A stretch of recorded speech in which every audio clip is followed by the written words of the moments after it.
حضرت علی کرم اللہ وجہہ سے مروی ہے کہ جب حضور اکرم صلی اللہ علیہ وسلم نے غزوہ بدر کے لیے کوچ کیا تو ہم نے آپ صلی اللہ علیہ وسلم کے قریب 2 آدمیوں کو دیکھا جو دشمن کے کیمپ کے تھے۔ ایک شخص قریش میں سے تھا اور ایک غلام تھا عقبہ بن ابی معیط کا۔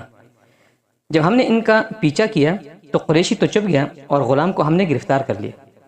ہم نے اس سے قوم کی تعداد پوچھنا شروع کی تو جواب میں وہ صرف یہ کہتا تھا کہ واللہ ان کی شمار بہت ہے، ان کی طاقت بڑی ہے۔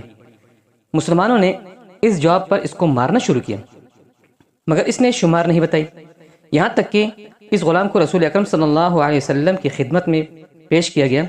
آپ صلی اللہ علیہ وسلم نے بھی اس سے سوال کیا کہ قوم کی تعداد کیا ہے؟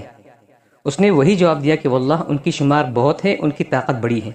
تو حضور اکرم صلی اللہ علیہ وسلم نے بھی کوشش کی کہ وہ تعداد بتائیں مگر اس نے انکار کر دیا۔ پھر آپ صلی اللہ علیہ وسلم نے سوال کیا کہ وہ کتنے اونٹ ذبح کرتے ہیں؟ تو اس نے یعنی اس غلام نے جواب دیا کہ روزانہ 10 اونٹ۔ یہ سن کر آپ صلی اللہ علیہ وسلم نے فرمایا کہ معلوم ہو گیا قوم کی تعداد 1000، کیونکہ ایک اونٹ 100 آدمیوں کے لیے کافی ہو سکتا ہے۔